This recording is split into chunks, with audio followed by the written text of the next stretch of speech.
Myrna Loy. She was Franklin D. Roosevelt's favorite movie star.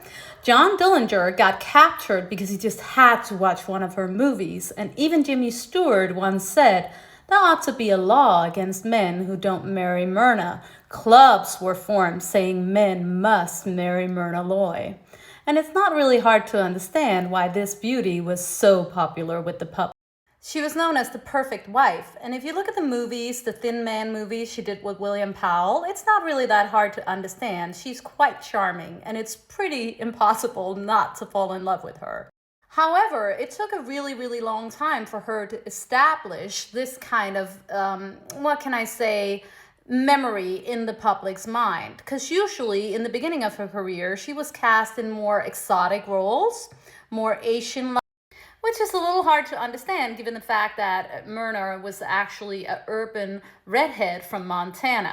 But once she was finally cast in movies that actually supported her natural talents, well, she became a very, very famous and beloved actress. Myrna Loy is very comedically skilled and has a grounded naturalness to her that is just so endearing. But she's also very quick-witted and intelligent in her roles, which makes it kind of impossible not to fall in love with her.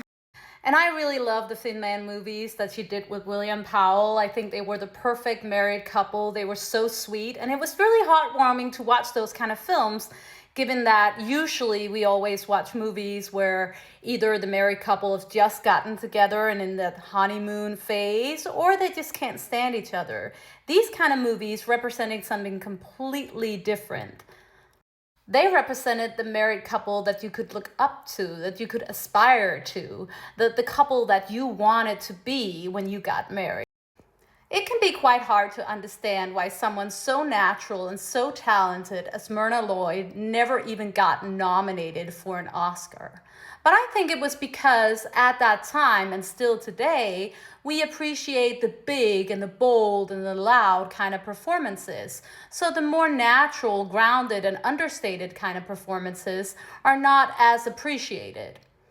And Myrna Loy kind of made it look easy, right? And if it looks easy, then probably it is easy. Not really the case though, but it's easy to fall into the trap of believing that to be the case. But even though she never won an Academy Award, she won the hearts of everyone watching her movies. And as an actress like Myrna Loy, that's probably worth a whole lot more. And yes, I really do believe that every man must marry Myrna Loy. I'm a part of that club. Are you?